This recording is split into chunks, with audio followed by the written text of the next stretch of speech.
Hello everyone. Welcome back to the series of Australian literature. Today is the part 4 of Australian literature discussion, and today's class will be about one of the major authors of Australian literature, and his name is Henry Lawson. So, before we discuss this author, we have to start by talking about his mother, Louisa Lawson, from where he got the literary life. So, who was Louisa Lawson? She began the first Australian journal for women titled The Dawn, a journal for Australian women. It was it was a milestone year 1888, and that is when an all women team of editors and printers came together to publish this journal. And she was one of the foremost feminists in Australia. She was born in 1848, died in 1920, 2 years before Henry Lawson's death, and she wrote under the pen name Dora Falconer. On the left hand side, you can see the first issue of The Dawn, and you can see edited by Dora Falconer, and that is Louisa Lawson. Louisa Lawson is described as the earliest Australian woman to be influential within the British suffrage movement, one of the most foremost feminists. She famously asked in an interview, "And why shouldn't a woman be tall and strong, just as she was?" So now, with that background, we can go into the life of Henry Lawson. Henry Lawson, he was an Australian poet, short story writer, and his mother was Louisa Lawson. He was one of Australia's most celebrated writers, known for capturing the harsh realities of bush life and the struggles of ordinary people. His famous works are The Drover's Wife, The Bush Undertaker, and Joe Wilson and His Mates. He is the one who shaped the idea of the Aussie battler, the one who battles the harsh realities of Australia and finds his or her home there. His life was tortured by poverty and alcoholism. He led a tragic life, we can say, but his literary life was so successful. You can see that how much he is part of Australia's public life, that he was on a stamp in 1949. Now, let's look at the timeline of Lawson's life. The life of Henry Lawson is marked by a transition from a difficult bush upbringing to becoming one of Australia's most celebrated literary figures. So let's start with his birth. Lawson was born on the goldfields at Grenfell, NSW, the eldest son of Peter Lawson and Louisa Lawson. NSW stands for New South Wales. And from 1871 to 73, his family moved to the Gulgong goldfields before settling on a selection at New Pipeclay. And 1876, at the age of 9, he was afflicted by deafness, which impacted his early education and social life. By 1883, his parents had already separated, and Henry Lawson eventually joined his mother in Sydney, which became his home place, and where he worked as a coach painter and became involved in the Republican movement. So, life was offering so many harsh conditions to Lawson. That is why his his writing was enriched by all these experiences. In 1887, 1 year before the publication of The Dawn, he published his first prose piece in The Republican and his first poem, A Song of the Republic. in the bulletin. In 1888, the same year as the publication of Dawn, his first short story was published, His Father's Mate. And it was just days before his father's death. 1890 to 91, Lawson traveled to Western Australia and later Brisbane. He was working for various radical newspapers like the Albany Observer and the Boomerang, the likes. So by 1892, he engaged in a famous literary debate, which is so famous. The previous author we have discussed in the series was A.B. Patterson or Banjo Patterson, and he had a great debate with A.B. Patterson.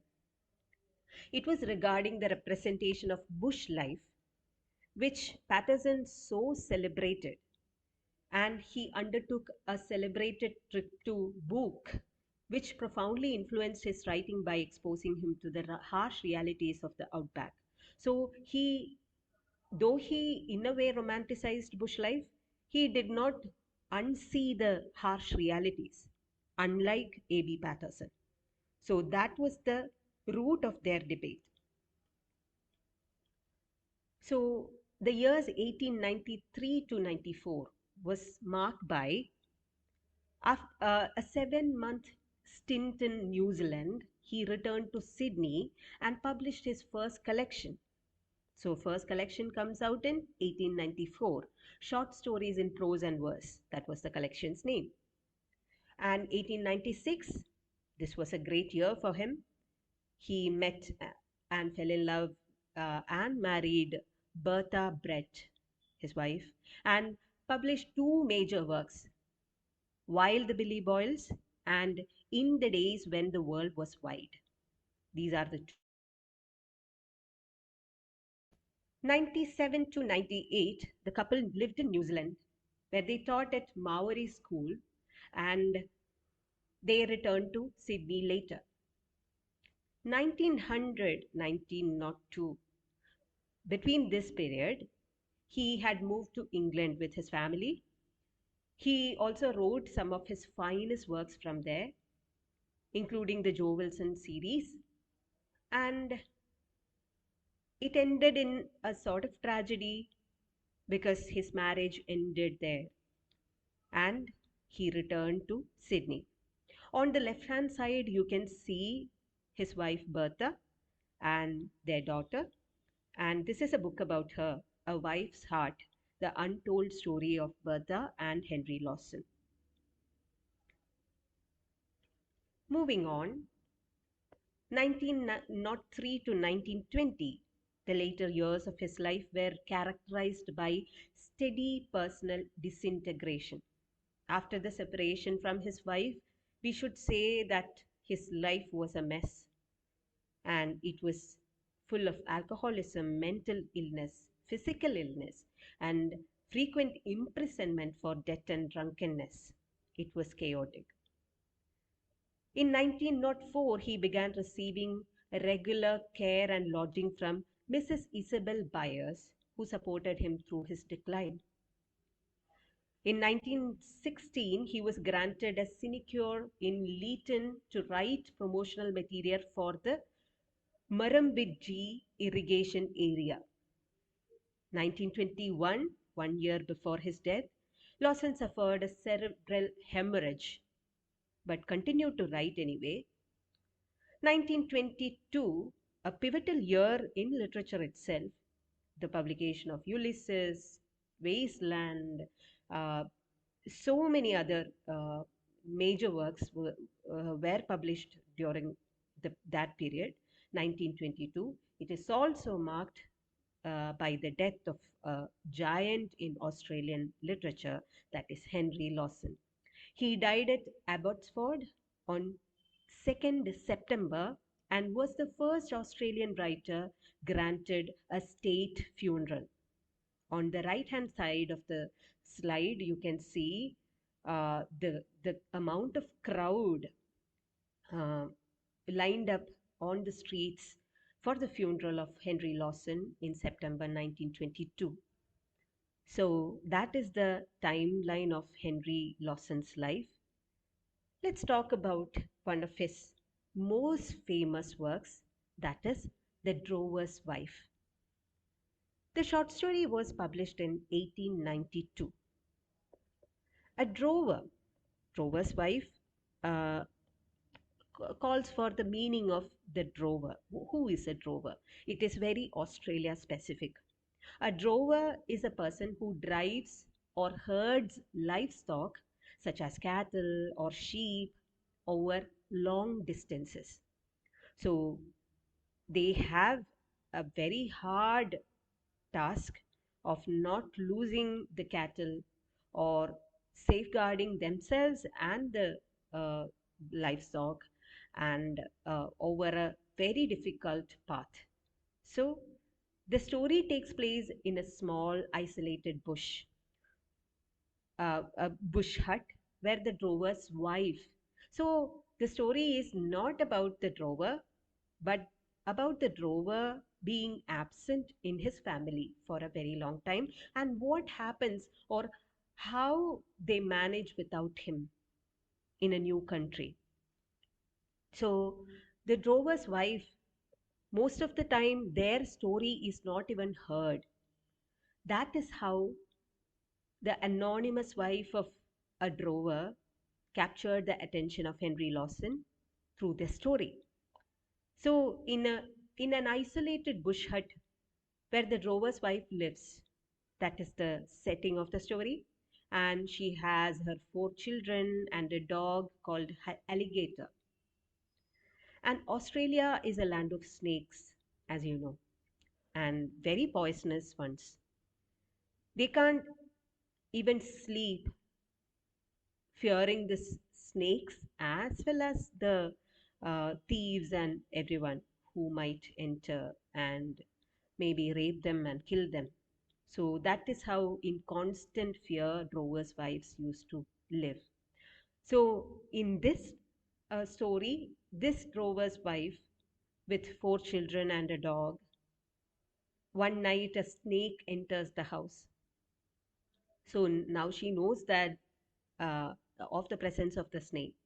And she doesn't know how to handle that, but she patiently waits and she is in fear all night what to do with the snake. If it enters, what would she do, and how to safekeep her children, and all the things.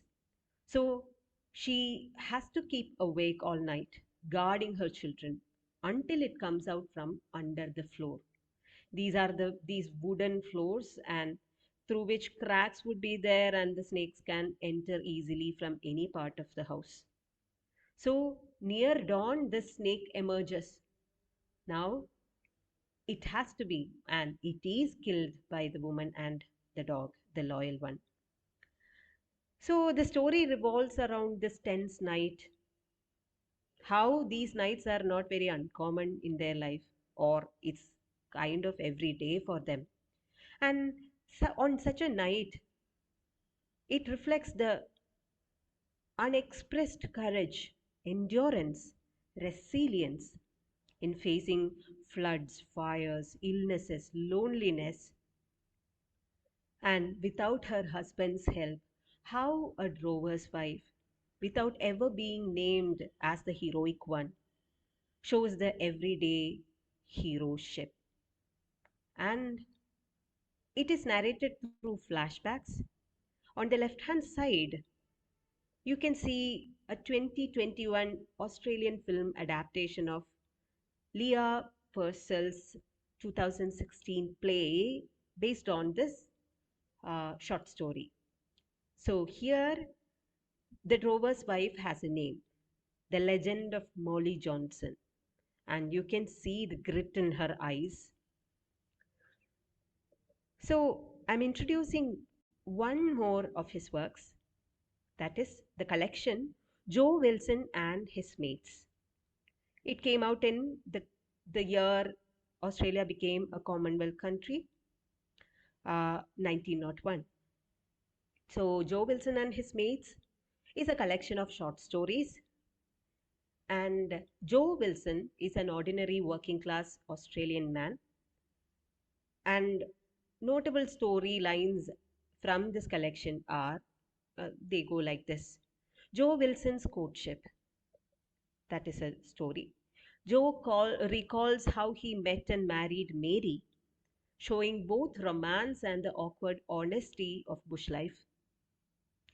Another story goes like this: after the romance, there comes harsh realities of life. So, when Mary becomes his wife, what happens? Joe Wilson's wife depicts the growing emotional distance in Joe's marriage, highlighting the toll of isolation and poverty. But it all is told through a hint of humor. Other stories are like goes like Brighton's sister-in-law, the loaded dog. It shows Lawson's mix of humor and tragedy, portraying mateship and the absurdity of bush adventures. So, in all these works, he directly looks in the eye of hazards, myriads of everyday struggles that bush people go through, be it women or man, their own kind of struggle. So, this is a short window of introduction into the life and works of Henry Lawson. And thank you so much for your patient listening. Thank you.